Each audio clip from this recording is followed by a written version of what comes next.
I was going to say countdown. What's going on, everybody? Jesse Montano, JJ Jerez. This is not the Guerilla Sports Studios.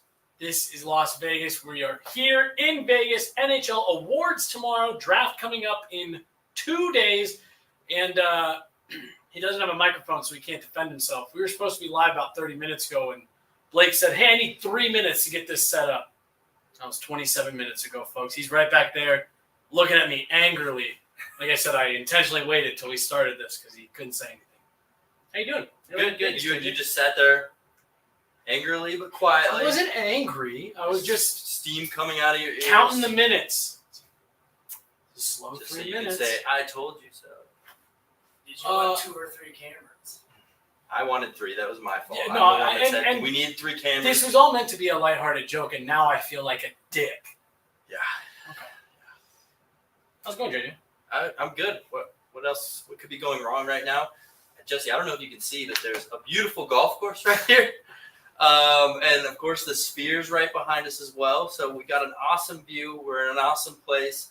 And not to mention, we bumped into Cale Makar at the airport, right? So there's a lot of awesome people around us here, and I'm excited to start to rub some shoulders. Is that not rub shoulders? Elbows. Rub elbows, right? Is it rub elbows? I don't want to rub anybody's shoulders.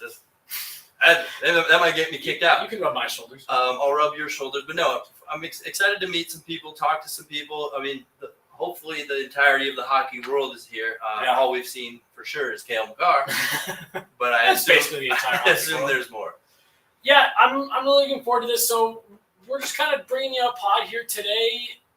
We just got here. We just got everything set up. Really, everything's going to start tomorrow, but we did just kind of want to start previewing a little bit of what all we're going to get into this week. And to your point, Sphere is right there behind us. That's going to be the main event of the weekend, the NHL draft taking place right behind JJ's shoulder there. I'm really looking forward to that. That's on Thursday. We have the awards before that. Is there anything that is this your first draft? My first draft, first award show, too. Yeah. What are you most looking forward to the next couple days? Honestly, the award show. Yeah. I've never been a part of an award show, right? We've seen so many in our lifetimes, whether it's Grammys or Emmys or NHL awards. ESPYs. I'm excited to see kind of how that plays out, where they can kind of put us media. Mm-hmm. I'm excited to dress up a little bit, right? And kind of have that whole award ceremony vibe to it. Yeah, brought all my A+ gear out here, so I think that's what I'm most excited for. Plus, not to mention the possible Hart winner, right? And if Nathan MacKinnon can actually finish this Hart Trophy season with a Hart Trophy, it's obviously going to be a big accolade for him, for the team, and it's just going to be something fun to witness. So I think the award show is what I'm most excited for. These are always really fun events, and I'm anxious to see how they do the awards. I've been to a couple of NHL award shows in the past, but it's been events where they've done every award, everything start to finish. So it's kind of a long event. You know, you hit that lull there in the middle where it's more of the secondary awards, and you kind of like, yeah. But the NHL has already given a bunch of those out. There's a lot of awards that have already been determined. What we're going to see tomorrow are going to be the big ones: Norris, Vezina, Hart, Ted Lindsay. I'm really looking forward to seeing what they did a little bit different. And shows in the past I've talked about it. I think the NHL should do all of their league events here. To your point, it's such a great place. The infrastructure is built for it. We're in an outstanding room here. We got our studio set up, and there's still like a whole other hotel room over there. And it's just like kind of a standard Vegas room. I love when the league does stuff here. It's a little hot. It's 109 degrees right now. You know me, baby. That's all good. Yeah, no, I haven't been bothered by the heat. Obviously, we've stayed in the air conditioning for a lot of it, and thank goodness for that invention. Yep. Who's hosting the awards? Is it like that kind of like there's going to be somebody up telling us some jokes and being entertaining in between all of the typically awards? There is. I actually haven't seen anything. I haven't looked too far into it, but I haven't seen it in any of the releases that we've gotten so far. But there's usually something. I think last year was Keenan Thompson. He's a big hockey fan. It's not going to be Cuba Gooding Jr., is it, right? Didn't he get kind of ousted from these already? I vaguely remember something. Oh, did he do ESPYs? What did he do? I feel like he did an NHL awards a couple of times, and the second one he might. It was like Oh my! I completely forgot about that. Am I right? You're 100% right. I completely. Did Blake leave? He went to the bathroom. Oh, okay. I was like, wow, that was like the quietest exit I've ever heard in my life. All right. You're most looking forward to the awards. Let's talk a little bit about that. We're not going to get too far in the weeds. We're going to have another show tomorrow morning. Evan Rowell will be joining us here in studio. This is our temporary studio. Yeah. It'll probably have a little bit of a different look for tomorrow, but we'll be back tomorrow to preview more awards and draft stuff. The goal is to have as many of our Avs media friends as part of some of our content as possible. Everyone's in town or coming into town in the next day or two. So we're going to try to get as many folks on here as possible. We got to be careful with that. We can't say, hey, come to our hotel room studio. They might get the wrong idea. Whoa, what are you guys doing at Guerilla? Yeah, so we'll get a little bit more into the specifics tomorrow when we've got Evan on. But just for you, we were kind of going over some of our prep work for tomorrow on the plane this morning, and we were just talking a little bit about Nathan MacKinnon downplays so much of this type of stuff throughout the year. We try to ask him about, hey, you're leading the league in points. You're in the conversation for the Hart Trophy. You were nominated for a Hart Trophy, whatever. And he's just like, he's never interested. It's always team success. We want to win. If you truth serum to him, how much, like, this is a legacy thing, right? Yeah, I think we're also far enough from the NHL season that he's gotten away from the pain that comes with losing in the playoffs. He's gotten to watch a little bit of playoff hockey himself, and now I think he's like, all right, I think now I'm ready. I want this award, and he's so competitive. He's also taken subtle jabs about the ones he hasn't won in the past, right? So I think winning it is going to check a box for him. He's not going to act like it, but I think internally he holds this in high regard. So I think he wants it. It's especially coming on the heels of this season, where he becomes the franchise single season points leader, the greatest individual season in Avalanche Nordique's history pretty handily. Like, he cleared the benchmark by several points. What he did was so impressive. Like, I think back to the past Hart trophies that he's been nominated for, as good as he's been, and he's been very good. They were like, yeah, it's a good season. This year was on a different level. And I think for him to be able to be recognized for that, I think it would mean something to him. Yeah, it's like we talked earlier this week about Connor McDavid and the Conn Smythe, right? And as much as in the moment he doesn't want the Conn Smythe, he wants the Stanley Cup. Adding to the trophy case isn't a bad thing. And at the end of your career, when everything's said and done and you look back, you want as many trophies as humanly possible. Of course, he'd rather have the Stanley Cup too. Just wasn't in the cards this year. So a nice little consolation prize. A Hart Trophy would do nicely for him. And not only for his career, but I think, just that for his career, not just for him, but for his entire legacy, like you're saying. Exactly. And I think that's the part where maybe you, on a weekend like this, you're able to step back a little bit more and appreciate what this will mean when your career is done in a decade plus. To be able to have that in the trophy case, I totally get it. If we talk to him, this weekend, let's say he wins it, and we talk to him and he's like, yeah, it's great, but it's not what I wanted, I would believe him. You know what I mean? Like, I would believe that sentiment, but I can guarantee that, like I said, in 10 years, he would feel very differently. Yeah, and I'd be surprised if he said that. Again, I think there's been enough space. If you asked him right after the loss, hey, you lost, but you're still in a Hart Trophy, right? Right. Or, the award show was because last time you and I had the opportunity to go to an award show, it was literally in the middle of the Stanley Cup final. So if it was a situation like that, I think he's saying, no, I don't want it. But in this situation, enough space from the season. And it's also it's like the All-Star game kind of feel to it, right? Where everybody kind of gets to conglomerate and hang out together and see some people you like across the league. I think it's going to bring good energy to him, and he's going to be, happy to receive it if and when that happens. But I'm this feels like it, right? It really does. It has to. I feel like, we've mentioned before how the Canadian media wanted McDavid to get that Conn Smythe. The Canadian media has wanted Nathan MacKinnon to get this Hart. They know he got shafted a couple years ago. They've seen the magic he put together this year. And, I think Colorado's no longer the kept secret that it used to be. People watch Colorado a lot more than they used to. That cup had a lot to do with that. But that being said, he was under more of he got more attention from across the national pundits. Well, and not only did the Stanley Cup do that, I would make it. There's a strong argument. Nathan MacKinnon and Cale Makar have also made that possible. Like they have become must-see television playing for the Avs. Yeah. So yeah, I'm with you. I think it'd be nice to see. He's come up short a couple times. I think this is a year where he really deserves it. I think if you watched the way that this season unfolded, he was the MVP. And it may have been you who said this, and I apologize. I don't remember who it was that talked about it. But Connor McDavid, I heard a lot of buzz about Connor McDavid right as ballots were being due. And there was someone who said Connor McDavid was great this year. He had a great back half. He was superhuman in the back half. This is supposed to be an award that's wire to wire. And I just thought Nathan MacKinnon this entire season from game 1 through game 82 was the heart and soul of the Avalanche. I laughed because from a numbers perspective, it wasn't a down year for Cale Makar, but he told us, I haven't felt like I've played to my standard. Yep. Mikko Rantanen struggled at times this year, didn't have the big offensive explosion that he did last year, 40-plus goal scorers still, but Nathan MacKinnon was a consistent.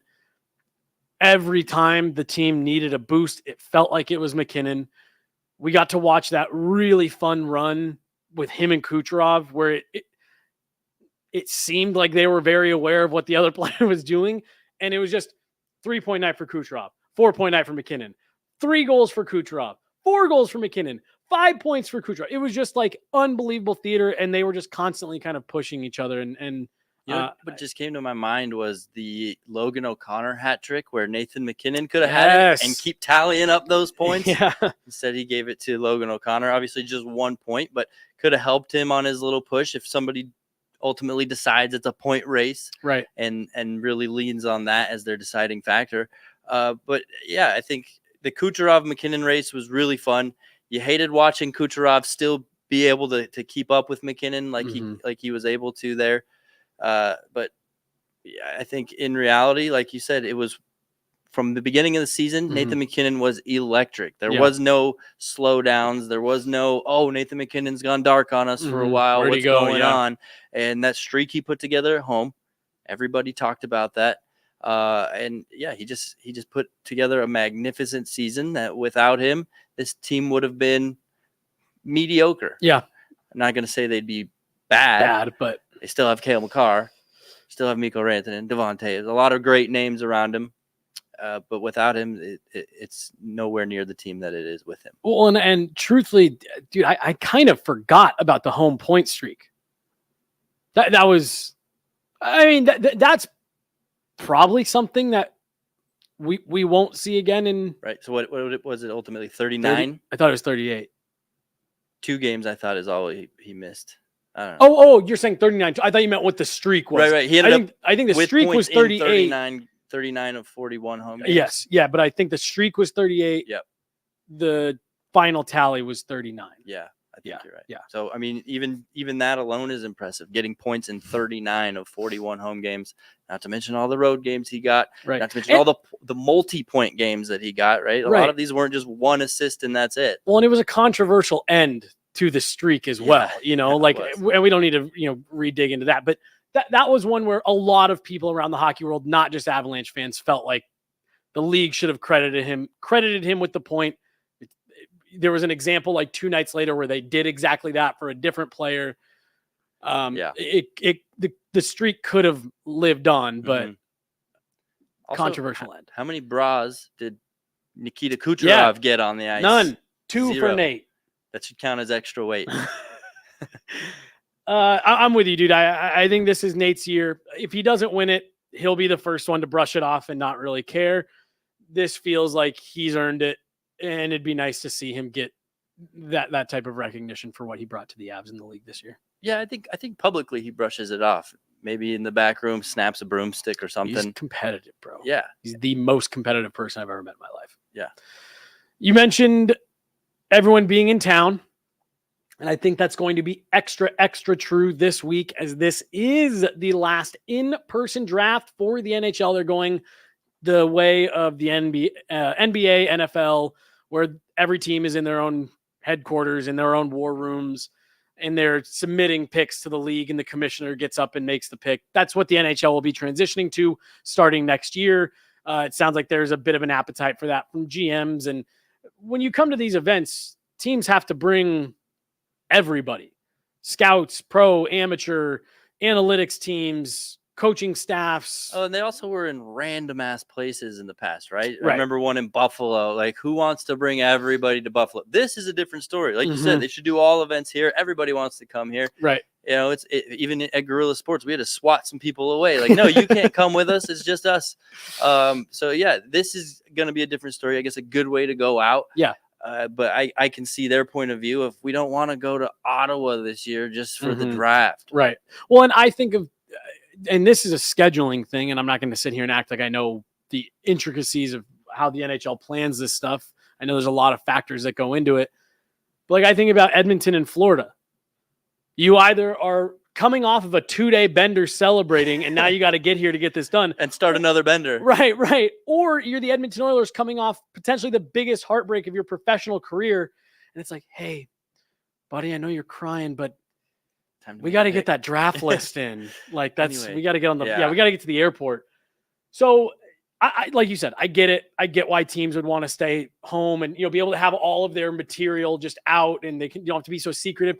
But I do love the fact that everyone gets together, and I think it makes for a more exciting week. Yeah. Or like the Avalanche's case, I think their first pick is 24 and their next pick is 123. Right. So 99 picks, they have to sit there here in public, like, twiddling their thumbs, like, are we there yet? What are we? Because you don't know what you're going to do at 123 when you're at pick 25. Right.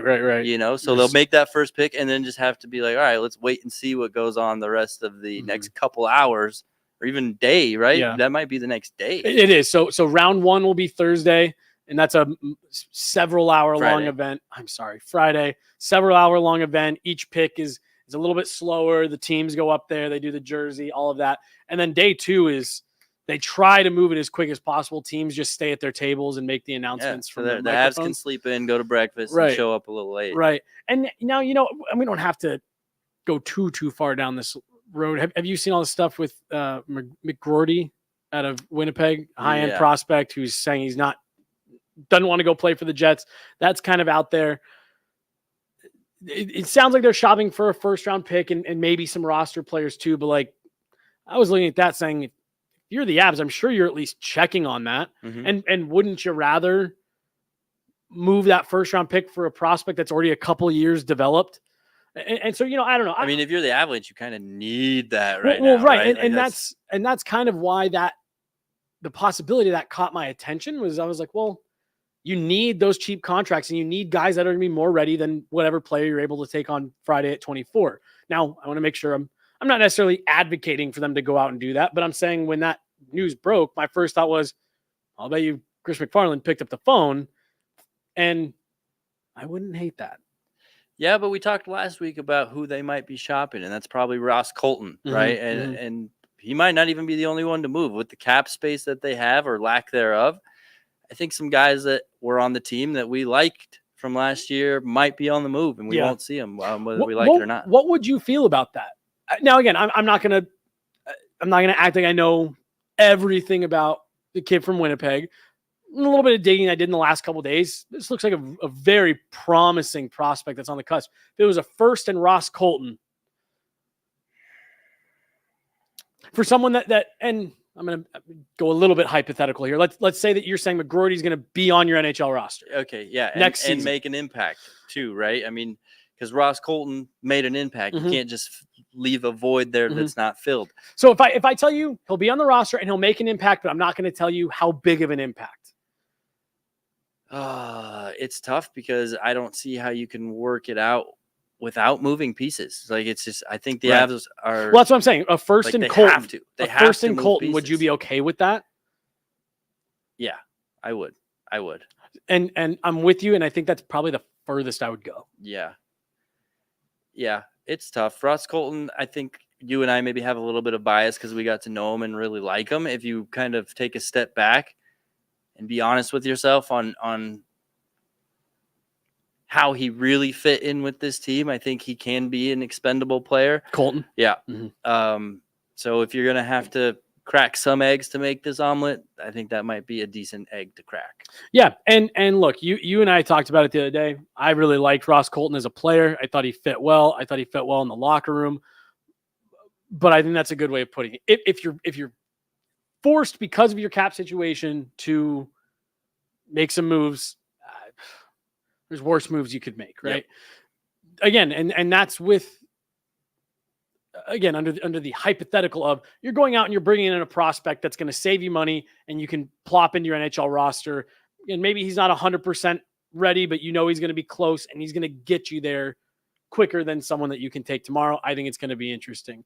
I do wonder with this stage being at the Sphere, this is going to be a highly tuned into TV event just to see, like, I'm super excited to see what they do, like with the graphics and with the capability, because they normally have a big like LED volume stage. They put the logos and the colors and all that, but you have a 360. And so I think people are going to be tuned in, and I wonder if that's going to maybe get some GMs a little antsy to do something. Yeah, I hope they handle it well, and I guess I was making the joke yesterday that knowing the NHL and how talented they are at ruining good things, they might just have a little square. It's black everywhere except for right behind them. TV-sized logo right behind them. Yeah. So I don't know. We'll see how they handle it. I think it'll be fun, but it's going to be fascinating to step into the Sphere. Yeah. Not only from an NHL draft standpoint, just in general. I'm excited to see what it's like in there and see what all the hype is about, right? Other than a U2 concert that I saw on Instagram, I don't really know much about what this thing can do. Mm-hmm. Sure, we could see the lights from here outside. Yeah. But what about inside? Well, yeah, what's the inside like? And like you said, I've seen videos and stuff of it, but I would, because like I've seen really cool videos. And I remember that like first weekend when it opened, there was some stuff that was, wow, that's visually stunning, but I have seen some where it's like, yeah, that's cool. I imagine it's very different once you're physically standing inside of it. Yeah. And that's what I'm looking forward to. I just hope it's not like nausea inducing. Like, oh, somebody stop moving this, please. They're just constantly swirling it on the inside. Yeah, I'm really looking forward to this week, man. It's as soon as because they announced Vegas for the draft, and I was like, oh, that'll be cool. That'll be fun to go to. And then when the buzz started picking up that it was potentially going to be at the Sphere, I started getting excited when they confirmed that. This has been an event that I've had circled on the calendar for a while. We talked as soon as they announced it, we were all like, yep, put that down. We'll be there for that. Yeah, I had to sweet talk my wife a little bit and make sure that she was okay with letting me come out here for all these days. And once I gave you the green light, you were stoked. Yes. So you're not lying. You've had your eye on this event for a long time. For a long time. It's exciting, man. Like you said, I love when everyone gets together. I think the way that they're going to do the draft, it'll make it easier on us, right? You're not having to go somewhere, to your point, especially if it's Ottawa or whatever. We'll be able to stay back at the studio and do, really great coverage and all that stuff. But there is something about the fact that we're going to get done with this and, we're going to go maybe get into some trouble on the Strip and, see what's out there. And I imagine we're going to run into a lot of media, hockey media people. There's probably gonna be a lot of, team personnel, players, stuff like that wandering around. And I just think it's so fun that we're going to get to the awards tomorrow, be in that green room. And it's everybody. Mm-hmm. And you get to catch up with everybody. And, hey, what's your perspective on this? Hey, did you see that? Oh my gosh, you were there for Game 7. What was it like? It really is. These are big time first day of school vibes. Yep. But then you don't have to do school after. So it's great. School sucks. No, absolutely. There's no replacement for being there in this job as a whole, right? That's why we like to go to practice. We like to go to morning skates. We like to go into the room because we come out of there with stories. We're coming out of there to help paint the picture for everybody that watches and listens to our podcast to bring them closer to the event. Mhm. That's exactly what we're here to do today and this weekend. Yeah. So yeah, I'm with you. Hopefully we've already come with a story, right? We saw Cale Makar in the airport. So now in their heads, they're like picturing us walking by and seeing Cale Makar. And I mean, that's not a very exciting story, but it's something to paint an image in your head. So who knows? Maybe we'll see Ryan Clark with his pants on his head or Pierre LeBrun doing the party boy. We don't know, but hopefully we have some sort of sweet stories for this whole event. Get that camera on JJ real quick. I don't know how well you can see it. There's a being looking watched. right at me. Yeah, I know. It's looking right into the camera. Yeah. We saw Cale with his whole family, and we gave him a quick little, hey, how's it going, Cale? Good to see you, man. And he, hey, how's it going, guys? Blah, blah, blah. Didn't want to sit there and bother him. He had just signed a couple autographs, so we were like, well, leave you alone. Which was weird to me. Like, are people just hanging out in the airport? Like, that's what it seemed like, right? Trying to scope it. Oh, look, there's somebody. Mm-hmm. Pull out your Cale Makar. Because they were ready for him to sign stuff, and they didn't have luggage with them. Right. Yeah, I don't know. I wouldn't be surprised, unfortunately. That's wild. I mean, I guess if that's how you make money, you gotta hustle at it, right? I mean, that can't just be a side gig for people like that. Yeah. Blue ink. They're always out there with the blue ink because you can transfer it to something else. You get 1 or 2 good transfers out of blue Sharpie ink. Oh, really? Mm-hmm. Wouldn't it be backwards? I don't know how they do it, but you get if you do blue, you can move it to something else. Huh. So if you ever become famous, don't sign in blue. All right. We're gonna do draft prediction. We'll have a draft, an Avs draft pick prediction video coming for you guys tomorrow afternoon, evening ish. And that's with Evan. We're going to try to get a few people on that one. We're going to try to get a couple other Avs media folk. I haven't done my research this year. Had you not said that, no one would have known. Well, we pulled that off perfectly. He just sold himself out. I'll be completely transparent. The Tyson Jost draft, I did hours of research, hours of homework. I even was like, I think they're going to take Clayton Keller. Like, I'm almost positive that that's the guy. I read into the words that Joe Sakic said. I read into I think Patrick Waugh was still here at the time, and I'm like, it's gonna be Clayton Keller, and then it wasn't. He went before that. I had written all these articles about like, these are the guys that I think the Avs are gonna target. These are the next guy, and Tyson Jost was not anywhere on my radar, and I'm like, why did I do all that? That's what for? That is the hard part with this stuff. Draft. I think Mark was laughing because what's happening back there. Do it. The sphere? Do it. It's sweating. Watch says 107, so yeah, he should be sweating out. Yeah, jeez. Or he just wants to play golf. The draft is tough for exactly what you just said. I feel like if you're the team that you cover is picking 4 to 7, it's fun because you're going to identify all the top 10 guys plus a couple extras, and that team's got to go really off the board to pick someone that you weren't expecting. Once you get outside of that, you run the risk of so much work and effort. And then the pick gets traded. Right. Yeah. So not only for like, oh man, we profiled 20 guys and we only got to talk about one of them.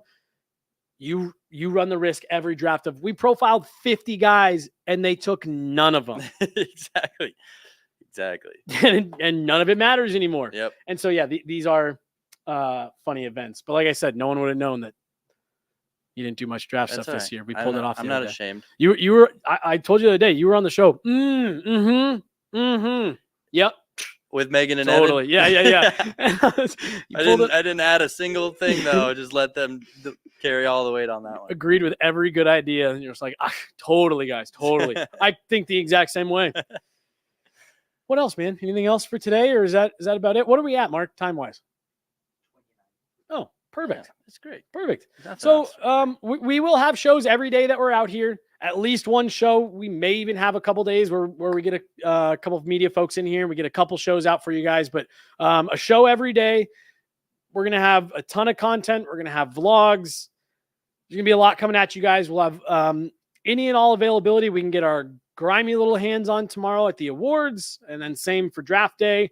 We're going to be bopping around trying to get as many interesting quotes, comments, tidbits from other folks for you guys that we possibly can. So we're going to wrap this one up, but this is just, I almost said phase one, step one in our very tall staircase of content coming to you guys here over the next 4 days. So any last thoughts, any last comments to wrap this one up? I think this is the first time we both have been wearing the Guerilla Sports logo. stuff. I don't know if you can see it. Mine's kind of lightly colored. We got bright lights hitting me, but I love all the Guerilla Sports merch that we're starting to pull out. So tell us what you think of it. Which ones pop? Which ones don't? I know I've got a handful of golf polos that I just love. So and make sure you're commenting and let us know, and maybe we'll go through and pick a couple and send some GS swag your way. JJ, white makes you look fat. Go back to the black golf polo. Just wanted to give a shout out to our guy Vaguely Sober here. If you could pull that back up. Another super chat from him. Thanks so much. Thank you for supporting all the time. Everyone here in the chat, Vaguely Sober, we talk about it all the time. You've been here since the beginning. I think I was producing your show the first time I saw the username Vaguely Sober come up. So been a massive supporter since day one, still here, hopping in the super chats. We really appreciate you guys. But yeah, let us know, like JJ was saying, what content you guys want to see from this week. Drop comments on this YouTube video, on our X, at us, tweet at us. And if you're going to be here, if you're in town for the draft, let us know where you're going to be at. You know, we're going to be out and about tonight, tomorrow. We're going to be around the Sphere, around the hotel for the awards. We'll be around. Let us know. We'd love to chat with you guys. Say hi. This is a really fun, special trip for us. The very first Guerilla Sports trip, the very first Guerilla Sports event was the rookie showcase at the beginning of the year, right here it was in Henderson technically, but in Vegas. And we kind of came out here and we didn't fully know what we were doing. We knew what we were doing, but we were kind of piecing it together as we went. And for us to be here, what we're doing now with the setup that we've gotten if here. you guys could see the setup, you would say these guys absolutely know what they're doing. These two guys know what they're doing, and I give as much love to them as I can as possible. Mark is again, you should see the setup that Mark has in this hotel room is nicer than like most computer setups that people have at home. Yep. And it's just incredible seeing what he's got. And then as much as I was giving Blake a hard time there at the beginning, he's our director, he's our fearless leader, and make sure that all of this happens. I wouldn't say fearless. I think he's got some fears. You know what Blake's afraid of? Spiders. Nothing. Oh. And on that, we can end it. And that's a really, really inside joke. Not a joke. It's dead fucking serious, and he means it every time he says it. But he gets me all the time. He's, you know what I'm afraid of? Nothing. So there we go. Guerilla Sports, afraid of nothing. Thanks so much, guys. We wouldn't be here in Vegas without all of you guys clicking, watching, listening, commenting, super chatting like Vaguely Sober. So we really appreciate the hell out of you guys for helping make all of this possible, from that very first trip out to the rookie showcase right down to this one, us getting to cover the last in-person NHL draft live from the Sphere. We're going to go have some fun tonight because this is probably the only night, not probably the only night, this is the only night that we've got to just kind of go out and enjoy the city. So we're going to go do that. We'll be right back here tomorrow. We will have Guerilla Sports Daily right here at this same set tomorrow morning at 9 a.m. local time, be 10 a.m. Mountain back home. So we'll have that. Then we'll be jumping right into a podcast talking draft, talking awards with Evan Rowell from Colorado Hockey Now. And then we'll be out on the streets. We'll be heading to the awards. So lots of content coming to you guys first thing tomorrow. Make sure you're tuning in. Like, subscribe. Big thanks to everyone. We have eclipsed the 3,000 subscriber mark on YouTube. That's massive. You guys don't know how big that is for us. Like, subscribe. It goes a really, really, really long way. For Mark and Blake, that's JJ. I'm Jesse. Thanks so much for tuning in, guys. We'll talk to you in the morning.